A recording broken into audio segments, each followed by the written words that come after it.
ਜਿਸਨੂੰ ਮਤਿ ਆਵੇ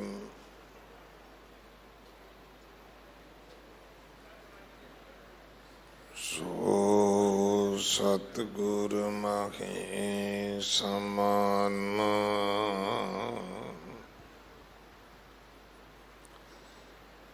ਇਹ ਬਾਣੀ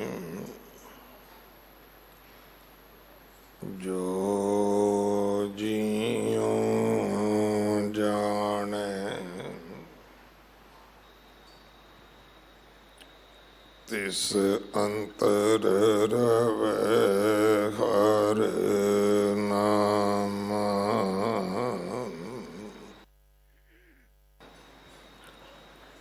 ਬਾਣੀ ਗੁਰੂ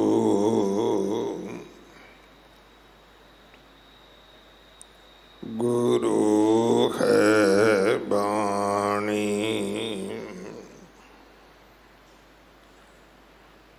ਵਿੱਚ ਬਾਣੀ ਅੰਮ੍ਰਿਤ ਸਾਰੇ।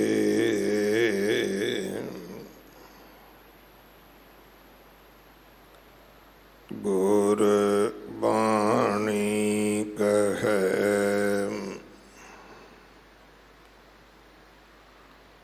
ਸੇਵਕ ਜਨ ਮਾਨੈ। ਪਰਤਖ ਗੁਰੂ ਨਿਸਤਾਰੇ।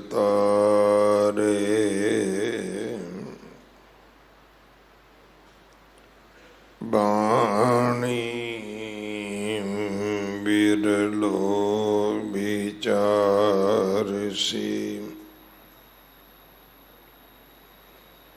ਜੇ ਕੋ ਗੁਰਮੁਖ ਹੋਏ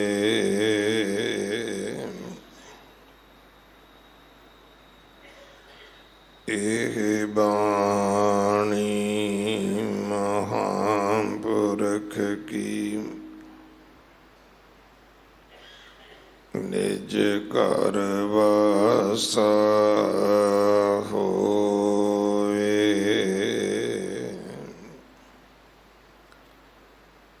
ਸ਼੍ਰੀ ਰਾਗ ਮਹਿਲਾ ਪਹਿਲਾ। ਘਰ ਤੀਜਾ ਅਮਲ ਕਰ ਧਰਤੀ। ਬੀਜ ਸ਼ਬਦੋ ਕਰ ਸੱਚ ਕੀ ਆਬ। ਨਿਤ ਦੇਹ ਪਾਣੀ ਹੋਏ ਕਿਰਸਾਨ। ਈਮਾਨ ਜਮਾਏ ਲੈ ਪਿਸਤ ਦੋਜਕ। ਮੂੜੇ ਏਵ ਜਾਣੀ ਮਤ ਜਾਣ। ਸ਼ਹ ਗੱਲੀ ਪਾਇਆ ਮਾਲ ਕੈ ਮਾਣੈ। ਰੂਪ ਕੀ ਸ਼ੋਭਾ ਇਤ ਵਿਧੀ। ਜਨਮ ਗਵਾਇਆ ਰਹਾਉ। ਐਬ ਤਨ ਚਿਕੜੋ ਇਹ ਮਨ ਮੀਂਡ ਕੋ। ਕਮਲ ਕੀ ਸਾਰ ਨਹੀਂ ਮੂਲ ਪਾਈ। ਪਰ ਉਸਤਾਦ ਨਿਤ ਭਾਖਿਆ ਬੋਲੇ। क्यों बूझै जानह बुझाई। आखण सुनना पौन की बाणी। एह मन रता माया कसम की नदर। दिल बसिंदे जिनी कर एक त्याया। तीह कर रखे पंज कर साथी। नाउ शैतान मत कट जाई। नानक आखै राह पे चलना। माल धन कित को संजयाही। तीह कर रखे पंज कर साथी। नाउ शैतान मत कट जाई। नानक आखै राह पै चलना। माल धन कित को संजयाही।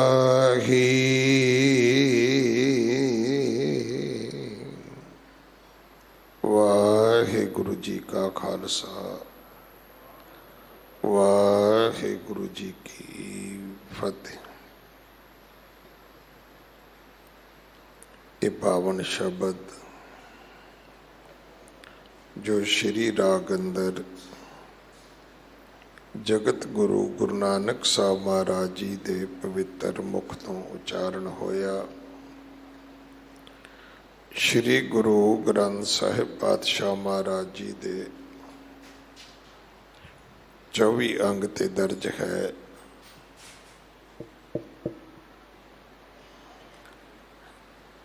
इस पावन शब्द दी विचार सिंह साहिब ज्ञानी गुरबचन सिंह जी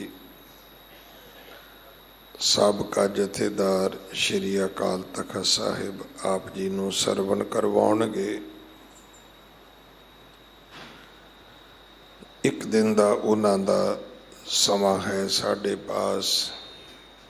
कल आप जी ने सीसगंज साहब हाजरी भरी है। प्रबंधक सेवादारां वल्लों सिंह साहब जी का धन्नवाद। अमृत संचार हर ऐतवार हुंदा है। 11 बजे का समा है। सो अज जिन्हां ने अमृत छकना होवे समय नाल केसी इशनान करके पहुंचो। गुरु घर दी सेवा वास्ते गुरु के लंगरां वास्ते रसद कड़ा प्रसाद दी देग वास्ते देसी घ्यो बाला साहब हॉस्पिटल वास्ते बैड तो लैके वेंटीलेटर तक कोई भी सेवा आप जी भेज सकते हो। इमारत दी सेवा जथेदार बाबा बचन सिंह जी करवा रहे हैं। अपने घरां दे विच बच्चियां दे नाल पंजाबी बोलो, बच्चियां नूं गुरमुखी पढ़ाओ ताकि साडे बच्चे गुरु ग्रंथ साहिब पातशाह महाराज जी दे चरनी लग सकन। अपने नावां दे नाल भी सिंह ते कौर शब्द लिखिया करो। पाकिस्तान विचले गुरधामां दी यात्रा वास्ते ਜਗਤ ਗੁਰੂ ਗੁਰੂ ਨਾਨਕ ਸਾਹਿਬ ਮਹਾਰਾਜ ਜੀ ਦਾ ਗੁਰਪੁਰਬ ਮਨਾਉਣ ਵਾਸਤੇ ਜਥਾ ਜਾਣਾ ਹੈ। ਸੋ ਆਪਣੇ ਪਾਸਪੋਰਟ, ਜ਼ਰੂਰੀ ਕਾਗਜ਼ਾਤ 15 ਸਤੰਬਰ ਤੋਂ ਪਹਿਲਾਂ ਆਪ ਜੀ ਗੁਰਦੁਆਰਾ ਰਕਾਬਗੰਜ ਸਾਹਿਬ ਜਮ੍ਹਾਂ ਕਰਵਾ ਦਿਓ ਤਾਂ ਕਿ ਯਾਤਰਾ ਦਾ ਠੀਕ ਯੋਗ ਪ੍ਰਬੰਧ ਕੀਤਾ ਜਾ ਸਕੇ। ਵਾਹਿਗੁਰੂ ਜੀ ਕਾ ਖਾਲਸਾ, ਵਾਹਿਗੁਰੂ ਜੀ ਕੀ ਫਤਿਹ। ਵਾਹਿਗੁਰੂ ਹਮ ਅੰਦੁਲੇ ਅੰਦ ਬਿਖੈ ਬਿਖਰਾਤੇ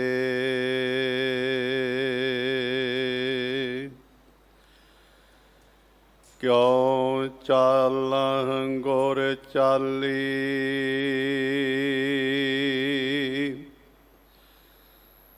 ਸਤ ਗੁਰ ਦਇਆ ਕਰੇ ਸੁਖ ਦਾਤਾ ਹਮ ਲਾਵੈ ਆਪਨ ਪਾਲੀ ਗੁਰ ਸਿੱਖ ਮੀਤ ਚਲੋ ਗੁਰ ਚਾਲੀ ਜੋ ਗੁਰ ਕਹੈ ਸੋਈ ਭਲ ਮਾਨੋ ਹਰ ਹਰ ਕਥਾ ਨਿਰਾਲੀ ਜੇਤਾ ਜੀਓ ਪਿੰਡ ਸਭ ਤੇਰਾ ਤੂੰ ਅੰਤਰ ਜਾਮੀ ਪੁਰਖ ਭਗਵਾਨ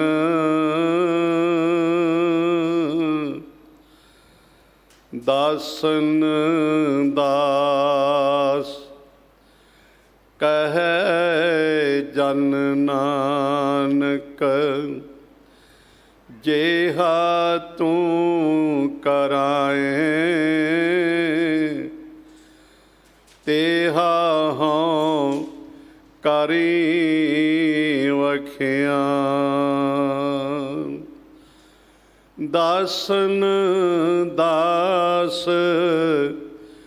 ਕਹੈ ਜਨ ਨਾਨਕ ਜੇਹਾ ਤੂੰ ਕਰਾਏ ਤੇਹਾ ਹਉ ਕਰੀ ਵਖਿਆ।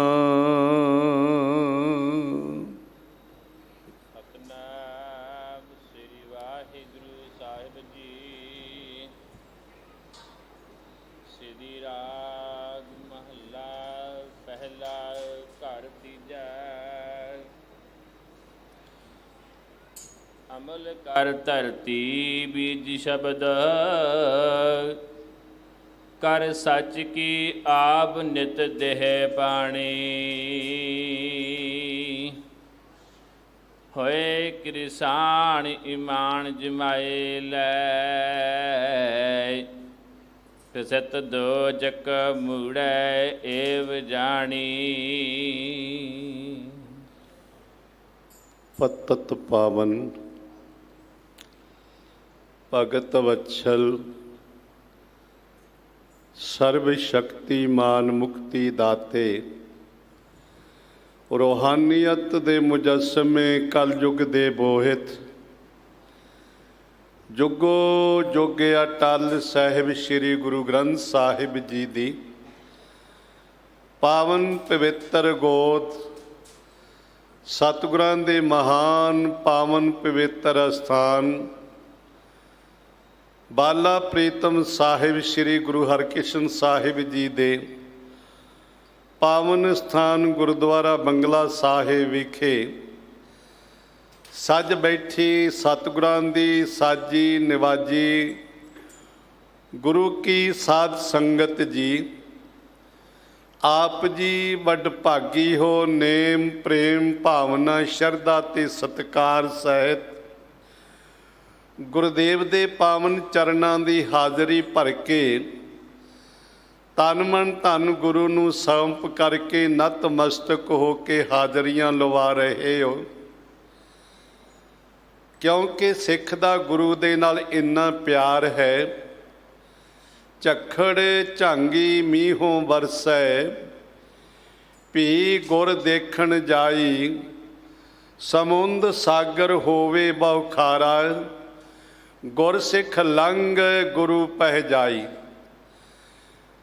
गुरु का सिख कितना भी समा कठिन क्यों ना होवे, कितना भी भयानक समा क्यों ना होवे, कितना भी आफत का समा क्यों ना होवे, फिर भी गुरु का सिख गुरु दे दीदार करने वास्ते गुरु दे दर ते पहुँचता है। क्योंकि जदों असी गुरु दे दीदार करके जीवन की शुरुआत करते हैं ते गुरु आप साडे सदा अंग संगे अपंगं बेभूते दी बख्शिश करके साडे जीवन दे विच आत्मक आनंद दी रौं पैदा कर देंदा है, जिस दे नाल साडा तमाम जीवन आनंदत ते सफला हो जाता है। आप जी वडभागी हो, बरसात दे दिन ने शरदा सत्कार सहित पहुँचे हो। गुरुदेव पातशाह ने अपार बख्शिश करके जो सानू अज लड़ी वार उपदेश बख्शिश किया है, उसका मूल पाठ आप जी ने सत्कारयोग सिंह साहब ज्ञानी रणजीत सिंह जी उन्हां दी रसना तो सरवण किया है। जिस प्यार विच, जिस भावना विच, जिस शुद्धता दे नाल आप जी ने पाठ सरवण किया, अर्थ ते अपने आप ही हो गए ने। आप ही गुरुदेव पातशाह ने बख्शिश की,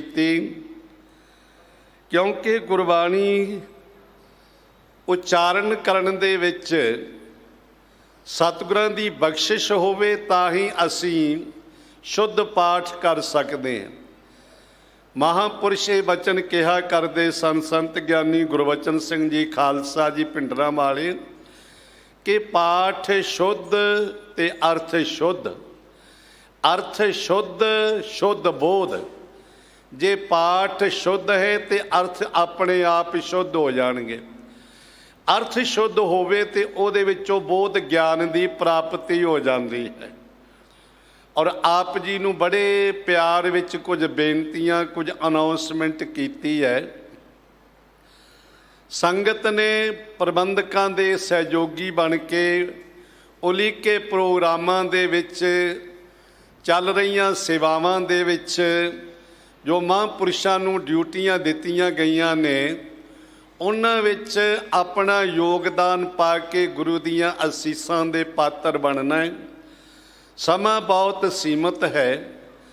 आओ जितनी भी संगत माई भाई गुरु हजूर सज बैठे हो, जा देश विदेश संगतां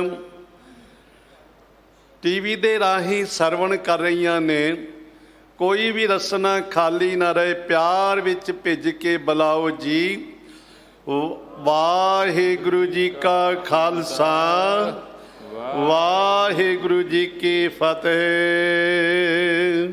हाँ जी, एक एक पंक्ति। अमल कर धरती बीज शब्द, कर सच की आब नित देह पानी। सतगुरु पातशाह जी साहिब श्री गुरु नानक देव नानक निरंकारी आप नारायण कला धार जग मह परवरियो। निरंकार आकार जोत जग मंडल करियो। नानक निरंकारी स्वरूप सतगुरु पातशाह जी ने ये अमृतमय बाणी श्री गुरु ग्रंथ साहिब जी दे पहले राग दे विच, रागां विच श्री राग है जे सच धरे प्यार। श्री राग दे विच पातशाह ने ये अमृत बचन बख्शिश कीते ने। 27वां शब्द है और तीसरे घर सुर ताल दे विच गायन की हदायत की है। रागी सिंघां वास्ते ਬਾਣੀ ਸੁਰਤਾਲ ਦੇ ਵਿੱਚ ਘਰ ਦੇ ਵਿੱਚ ਉਚਾਰਨ ਕਰਨ ਦੀ ਹਦਾਇਤ ਹੈ। ਇਹ ਸ਼ਬਦ ਤੀਸਰੇ ਘਰ ਸੁਰਤਾਲ ਦੇ ਵਿੱਚ ਗਾਇਨ ਕਰਨਾ ਤੇ ਪਾਤਸ਼ਾਹ ਗੁਰੂ ਨਾਨਕ ਸਾਹਿਬ ਜੀ ਨੇ ਅੰਮ੍ਰਿਤ ਬਚਨ ਬਖਸ਼ਿਸ਼ ਕੀਤੇ ਨੇ।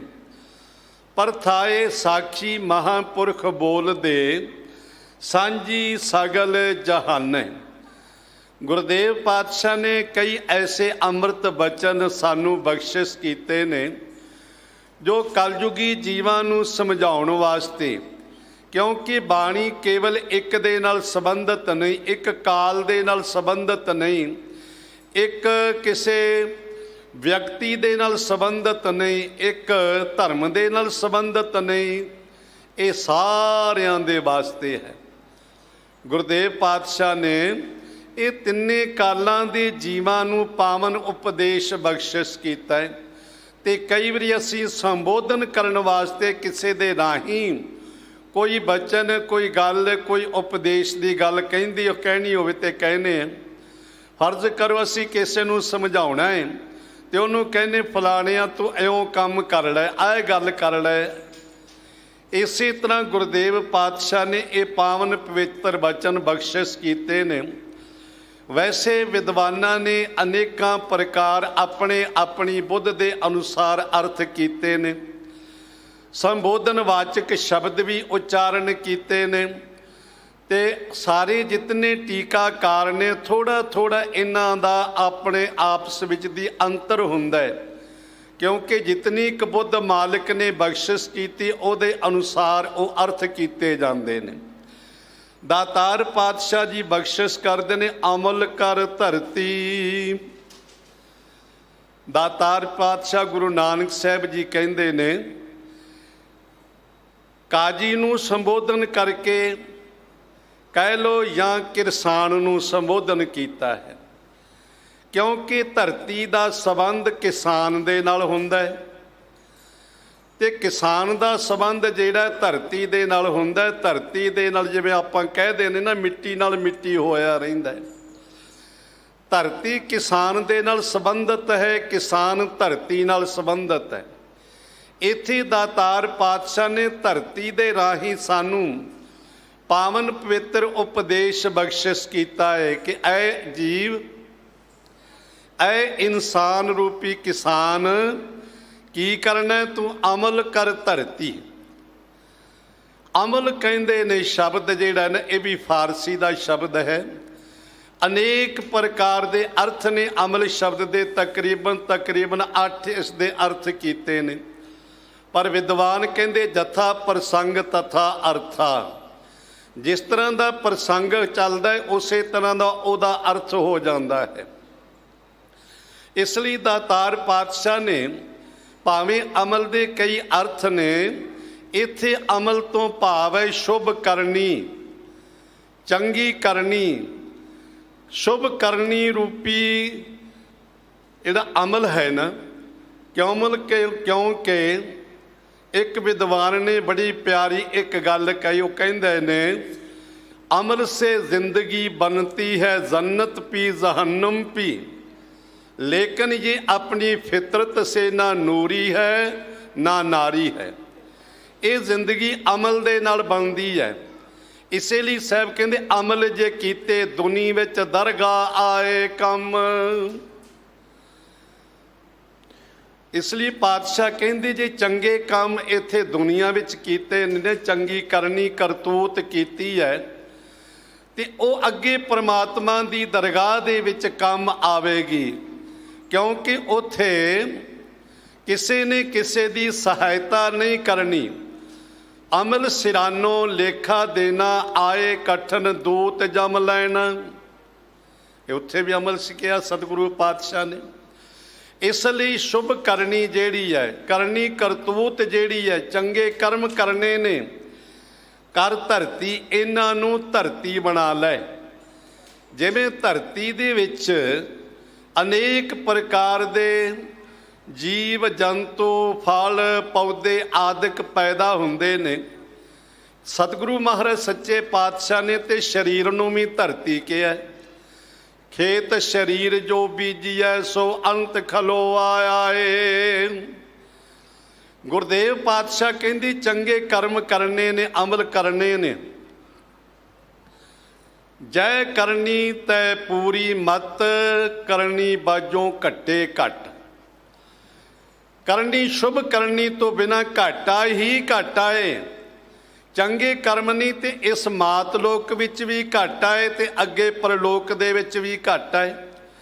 ਅਗਰ ਅਸੀਂ ਮੰਦੇ ਅਮਲ ਕਰਿੰਦੇ ਹਾਂ, ਜੇ ਅਮਲ ਮੰਦੇ ਨੇ ਤੇ ਪਰਮਾਤਮਾ ਦੀ ਦਰਗਾਹ ਦੇ ਵਿੱਚ ਸਾਨੂੰ ਢੋਈ ਨਹੀਂ ਮਿਲੇਗੀ, ਤੇ ਜੇ ਅਮਲ ਚੰਗੇ ਨੇ ਫਿਰ ਰੇ ਰੇ ਦਰਗਾਹ ਕਹੇ ਨਾ ਕੋ, ਆਓ ਬੈਠ ਆਦਰ ਸੁਭ ਦਿਓ। ਫਿਰ ਜਿਵੇਂ ਆਪ ਗੁਰੂ ਦੀ ਗੋਦ ਵਿੱਚ ਬੈਠੇ ਹੋ ਨਾ, ਇਸੇ ਤਰ੍ਹਾਂ ਧਰਮ ਰਾਜ ਐਸੇ ਚਵਹਿ ਕੀਤੋ ਭਵਨ ਪੁਨੀਤ। ਧਰਮ ਰਾਜ ਵੀ ਕਹੇਗਾ ਕਿ ਮਹਾਰਾਜ ਮੇਰੀ ਤੁਸੀਂ ਧਰਮਪੁਰੀ ਨੂੰ ਪਵਿੱਤਰ ਕਰ ਦਿੱਤਾ, ਕਿਉਂਕਿ ਤੁਹਾਡੇ ਅਮਲ ਚੰਗੇ ਨੇ, ਕਰਮ ਚੰਗੇ ਨੇ। ਇਸ ਲਈ ਸਤਿਗੁਰੂ ਮਹਾਰਾਜ ਸੱਚੇ ਪਾਤਸ਼ਾਹ ਕਹਿੰਦੇ ਨੇ, ਭਾਈ ਇਹ ਜੀਵਨ ਜਿਹੜਾ ਤੈਨੂੰ ਮਿਲਿਆ ਹੈ ਨਾ, ਇਹ ਸ਼ੁਭ ਕਰਮਾਂ ਦੇ ਕਰਨ ਵਾਸਤੇ ਮਿਲਿਆ ਹੈ। ਇਹ ਨਹੀਂ ਕਿ ਖਾ ਲਿਆ, ਪੀ ਲਿਆ, ਸੌਂ ਲਿਆ, ਨਹੀਂ। ਇਹ ਸਰੀਰ ਜਿਹੜਾ ਹੈ ਨਾ ਸ਼ੁਭ ਕਰਮਾਂ ਦੇ ਵਾਸਤੇ ਮਿਲਿਆ ਹੈ। ਇਸੇ ਲਈ ਕਈ ਵਿਦਵਾਨ ਸਿਆਣੇ ਆਪ ਕਈ ਵਾਰੀ ਸਰਵਣ ਕਰਦੇ ਹੋ ਨਾ ਕਿ ਜਾਤ ਕਿਸੇ ਪੁੱਛਣੀ ਨਹੀਂ, ਅਮਲਾਂ ਨਾ ਹੋਣਗੇ ਨਵੇੜੇ। ਆਮ ਇਹ ਪੰਜਾਬੀ ਦੀ ਕਹਾਵਤ ਜੀ ਬਣੀ ਹੋਈ ਹੈ। ਅੱਗੇ ਪ੍ਰਮਾਤਮਾ ਦੀ ਦਰਗਾਹ ਵਿੱਚ ਤੇਰੇ ਅਮਲ ਦੇਖੇ ਜਾਣੇ ਨੇ, ਤੇਰੀ ਕਰਨੀ ਦੇਖੀ ਜਾਣੀ ਹੈ। ਕਿਸ ਨੇ ਇਸ ਮਾਤ ਲੋਕ ਦੇ ਵਿੱਚ ਆ ਕੇ ਕੀ ਕੀਤਾ ਹੈ, ਪੁੱਛਿਆ ਜਾਣਾ ਹੈ। ਪਰਮਾਤਮਾ ਨੇ ਭਲਿਆ ਇਹ ਤੈਨੂੰ ਜੀਵਨ ਦਿੱਤਾ ਸੀ ਮਨੁੱਖਾ ਜਨਮ ਕਰਮ ਕਰਨ ਵਾਸਤੇ, ਤੇ ਦੱਸ ਕਿਆ ਤੈਂ ਖੱਟਿਆ, ਕਹਾਂ ਗਵਾਇਆ। ਚਲੋ ਸਿਤਾਬ ਦੀਵਾਨ ਬੁਲਾਇਆ, ਹਰ ਫੁਰਮਾਨ ਦਰਗਾਹ ਕਾ ਆਇਆ। ਇਹ ਤੇ ਮਾਲਕ ਦਾ ਫੁਰਮਾਨ ਹੈ।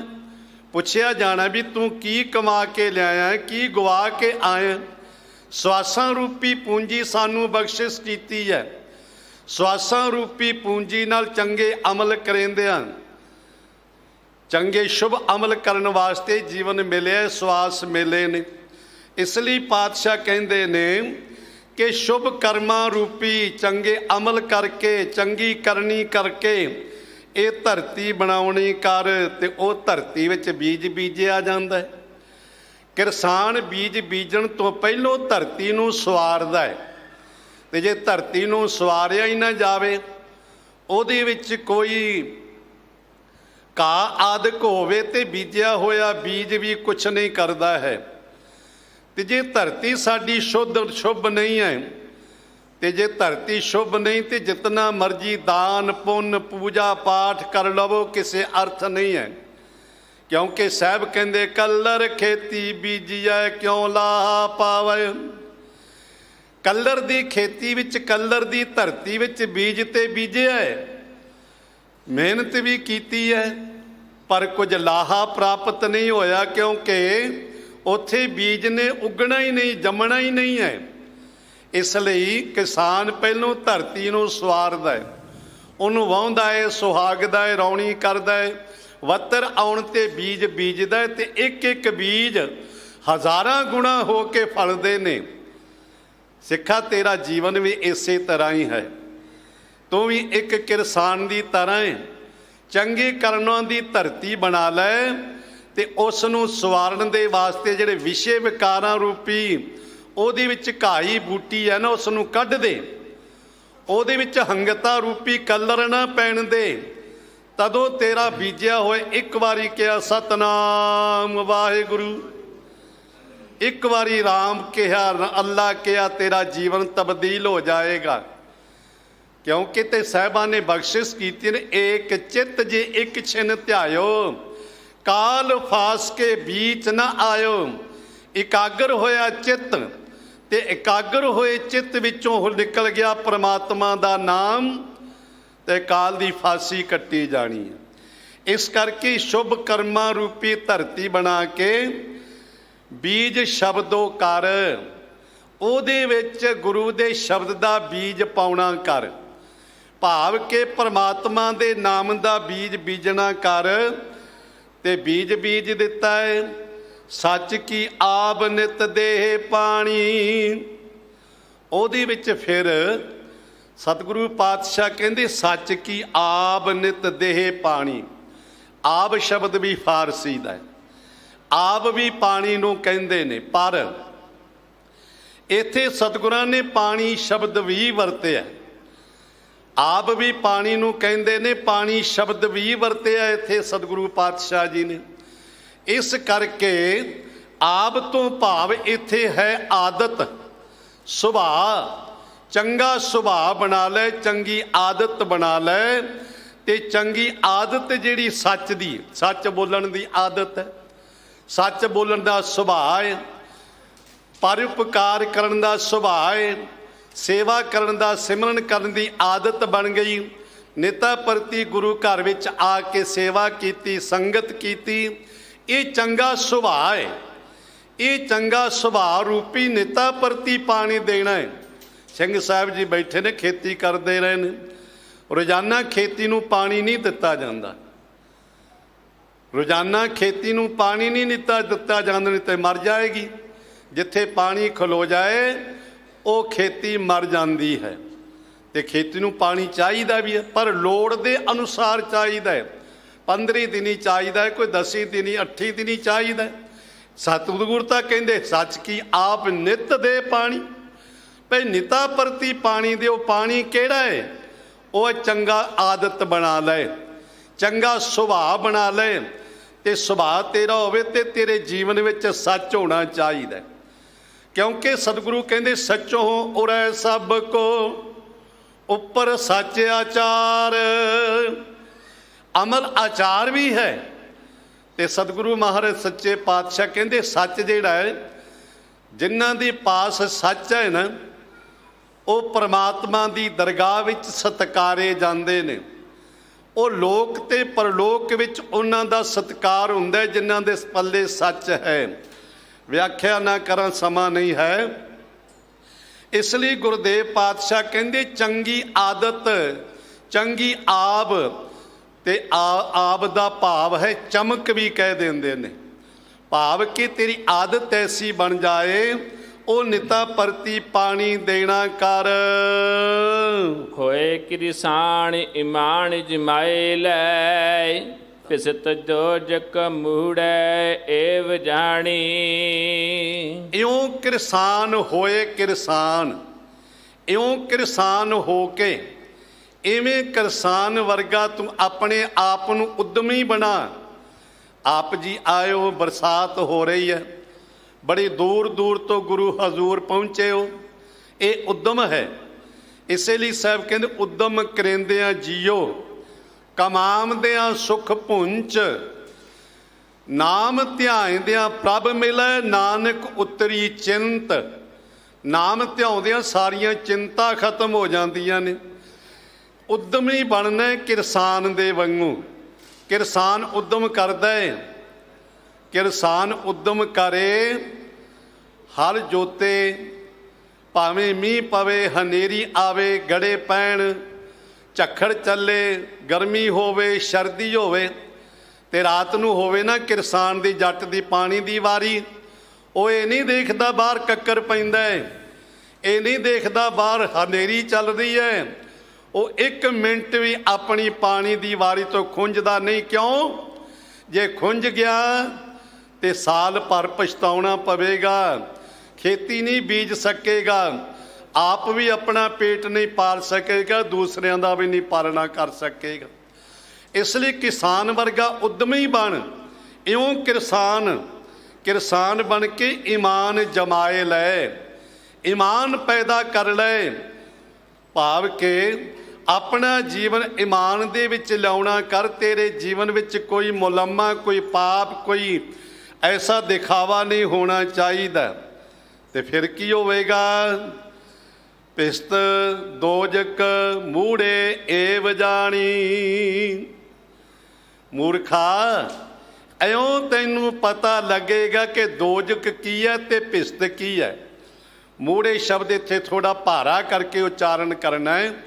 ਐ ਮੂਰਖ, ਐ ਬੇਸਮਝ ਆਦਮੀ, ਇਸ ਤਰ੍ਹਾਂ ਤੈਨੂੰ ਸਮਝ ਪਵੇਗੀ ਨਰਕ ਤੇ ਦੋਜ਼ਖ ਦੀ, ਭਿਸ਼ਟ ਤੇ ਸਵਰਗ ਦੀ। ਇਸ ਲਈ ਪਾਤਸ਼ਾਹ ਜੀ ਬਖਸ਼ਿਸ਼ ਕਰਦੇ ਨੇ। ਮਤ ਜਾਣ ਸਹਿ ਗਲੀ ਪਾਇਆ। ਮਤਾ ਸਮਝ, ਇਹ ਗੱਲ ਮਤ ਸਮਝ ਕਿ ਮੈਂ ਬਹੁਤ ਸਾਰੀਆਂ ਧਰਮ ਦੀਆਂ ਪੋਥੀਆਂ ਪੜ੍ਹੀਆਂ ਨੇ, ਕਥਾਵਾਂ ਕੀਤੀਆਂ ਨੇ, ਬਹੁਤ ਸਾਰੇ ਲੈਕਚਰ ਕੀਤੇ ਨੇ। ਮਤ ਜਾਣ, ਇਹ ਮਤਾ ਸਮਝ ਸਹਿ ਗੱਲੀ ਪਾਇਆ ਕਿ ਮਾਲਕ ਗੱਲਾਂ ਨਾਲ ਪਾਇਆ ਜਾ ਸਕੇਗਾ। ਇਸ ਲਈ ਆਪ ਜੀ ਕਈ ਵਾਰੀ ਪੜ੍ਹਦੇ ਹੋ ਨਾ ਅੰਮ੍ਰਿਤ ਬਚਨ, ਗੱਲੀ ਹੋਂ ਸੁਹਾਗਣ ਭੈਣੇ, ਕੰਤ ਨ ਕਬਹੂ ਮੈਂ ਮਿਲਿਆ।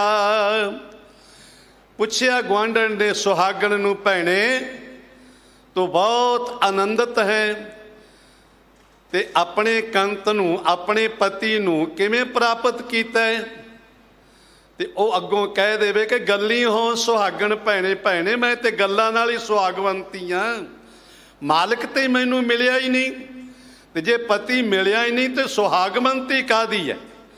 ਇਸ ਲਈ ਗੁਰਦੇਵ ਪਾਤਸ਼ਾਹ ਕਹਿੰਦੇ ਨੇ ਇਹ ਮਤ ਸਮਝ।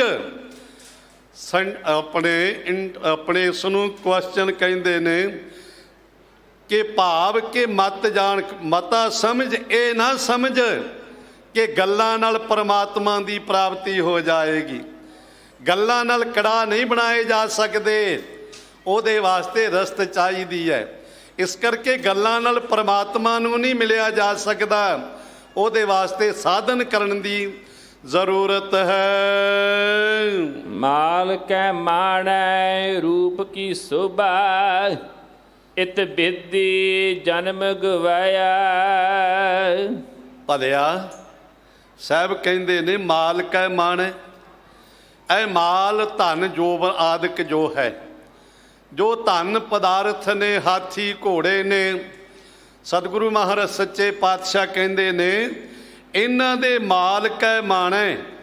ਮਾਲ ਦੇ ਮਾਣ ਵਿੱਚ, ਹੰਕਾਰ ਵਿੱਚ ਕਿ ਮੇਰਾ ਤੇ ਬਹੁਤ ਵੱਡਾ ਬੈਂਕ ਬੈਲੈਂਸ ਮੇਰੇ ਕੋਲ ਨੇ, ਹਾਥੀ ਘੋੜੇ ਮੇਰੇ ਪਾਸ ਨੇ, ਧਨ ਪਦਾਰਥ ਪਾਸ ਨੇ, ਬੇਅੰਤ ਪ੍ਰਾਪਰਟੀ ਦਾ ਮੈਂ ਮਾਲਕ ਹਾਂ, ਮੈਨੂੰ ਕਿਹਦੀ ਚਿੰਤਾ, ਕਾਹਦੀ ਪਰਵਾਹ ਹੈ? ਨੇ ਸਤਿਗੁਰੂ ਪਾਤਸ਼ਾਹ ਕਹਿੰਦੇ ਭਲਿਆ ਮਾਲ ਕੈ ਮਾਣੇ, ਧਨ ਪਦਾਰਥ ਦੇ, ਧਨ ਦੇ ਮਾਣੇ, ਹੰਕਾਰ ਵਿੱਚ, ਰੂਪ ਕੀ ਸੋਭਾ, ਰੂਪ ਜਿਹੜਾ ਹੈ ਨਾ ਤੰਦਰੁਸਤ, ਸੁੰਦਰਤਾ ਦੀ ਸੋਭਾ ਦੇ ਵਿੱਚ, ਭਾਵ ਕਿ ਸੁੰਦਰਤਾ ਦੇ ਵਿੱਚ, ਧਨ ਪਦਾਰਥਾਂ ਦੇ ਵਿੱਚ, ਇਹਨਾਂ ਦੇ ਵਿੱਚ ਜਿਹੜਾ ਮਾਨ ਹੰਕਾਰ ਕਰਦਾ ਹੈ ਨਾ, ਇਹਦੇ ਵਿੱਚ ਇਤ ਵਿਧੀ, ਇਸ ਵਿਧੀ ਕਰਕੇ, ਇਸ ਢੰਗ ਤਰੀਕੇ ਕਰਕੇ ਤੈਂ ਆਪਣਾ ਜਨਮ ਗਵਾ ਲਿਆ ਹੈ।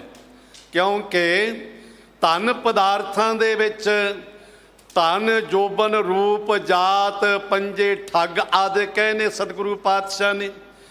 ਇਹਨਾਂ ਠੱਗਾਂ ਦੇ ਅਧੀਨ ਹੋ ਕੇ ਤੂੰ ਆਪਣਾ ਮਨੁੱਖਾ ਜਨਮ ਗਵਾ ਲਿਆ ਹੈ।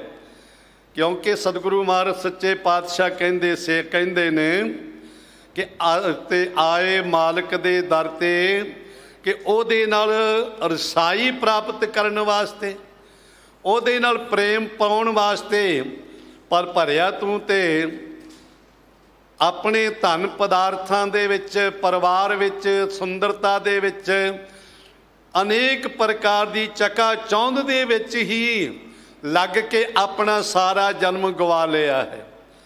ਇਹ ਠੀਕ ਹੈ, ਸੰਸਾਰ ਦੇ ਵਿੱਚ ਰਹਿੰਦੇ ਹਾਂ, ਧਨ ਪਦਾਰਥ ਚਾਹੀਦੇ ਨੇ, ਪਰਿਵਾਰ ਚਾਹੀਦਾ, ਪਰ ਇਤਨਾ ਵੀ ਨਹੀਂ ਕਿ ਅਸੀਂ ਉਹਦੇ ਵਿੱਚ ਰਹਿੰਦੇ ਹਾਂ ਦੇਣ ਵਾਲੇ ਨੂੰ ਭੁੱਲ ਜਾਈਏ। ਭਾਈ ਸਾਹਿਬ ਭਾਈ ਗੁਰਦਾਸ ਜੀ ਨੇ ਇੱਕ ਬੜੀ ਪਿਆਰੀ ਉਦਾਹਰਣ ਦਿੱਤੀ ਹੈ।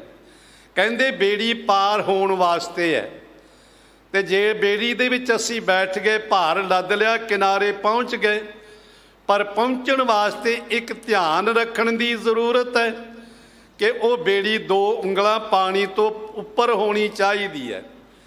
ਤੇ ਜੇ ਬੇੜੀ ਪਾਣੀ ਤੋਂ 2 ਉਂਗਲਾਂ ਉੱਪਰ ਨਾ ਹੋਵੇ ਤੇ ਪਾਣੀ ਦੇ ਵਿੱਚ ਹੀ ਭਰ ਜਾਏ ਤੇ ਫਿਰ ਪਾਣੀ ਬੇੜੀ ਨੂੰ ਡੋਬ ਵੀ ਦਿੰਦਾ।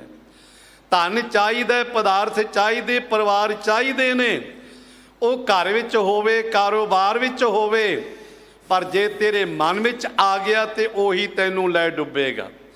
ਇਸ ਕਰਕੇ ਸਤਿਗੁਰੂ ਪਾਤਸ਼ਾਹ ਜੀ ਕਹਿੰਦੇ ਨੇ ਇਤ ਵਿਧੀ, ਇਸ ਤਰੀਕੇ ਕਰਕੇ, ਇਸ ਢੰਗ ਕਰਕੇ, ਜਿਹੜੇ ਢੰਗ ਦੇ ਨਾਲ ਤੂੰ ਇਹਨਾਂ ਪਦਾਰਥਾਂ ਵਿੱਚ, ਇਸ ਸੁੰਦਰਤਾ ਦੇ ਵਿੱਚ ਲੱਗਾ ਹੋਇਆ ਭਲਿਆ, ਜਨਮ ਗਵਾਇਆ, ਆਪਣਾ ਜਨਮ ਗਵਾ ਲਿਆ ਹੈ। ਰਹਾਉ ਐਬ ਤਨ ਚਿਕੜ ਇਹ ਮਨ ਮਿਦਕ, ਕਮਲ ਕੀ ਸਾਰ ਨਹੀਂ ਮੂਲ ਪਾਈ। ਵਿਸਰਾਮ ਦੇ ਕੇ ਸਤਿਗੁਰੂ ਪਾਤਸ਼ਾਹ ਜੀ ਬਖਸ਼ਿਸ਼ ਕਰਦੇ ਨੇ, ਕਹਿੰਦੇ ਐਬ ਤਨ ਚਿਕੜੋ। ਜਿਹੜੇ ਐਬ ਨੇ ਨਾ ਸਰੀਰ ਵਿੱਚ, ਐਬ ਨੇ, ਵਿਸ਼ੇ ਵਿਕਾਰ ਨੇ, ਰਾਗ ਹੈ, ਦੁਆਇਸ਼ ਹੈ, ਨਿੰਦਿਆ ਹੈ, ਚੁਗਲੀ ਹੈ, ਬਖੀਲੀ ਹੈ ਤੇ ਕਬਰੀ ਹੈ, ਸਾਰੇ ਐਬ ਹੀ ਨੇ ਨਾ।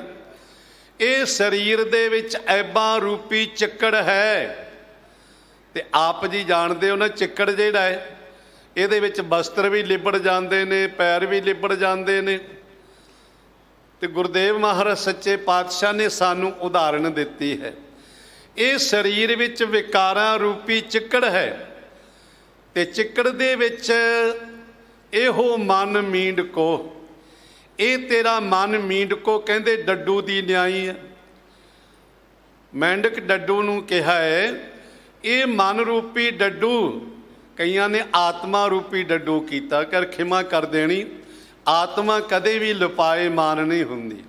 ਮਨ ਜਿਹੜਾ ਹੈ ਇਹ ਸੰਗਤ ਦੇ ਪ੍ਰਭਾਵ ਨੂੰ ਕਬੂਲਦਾ ਹੈ।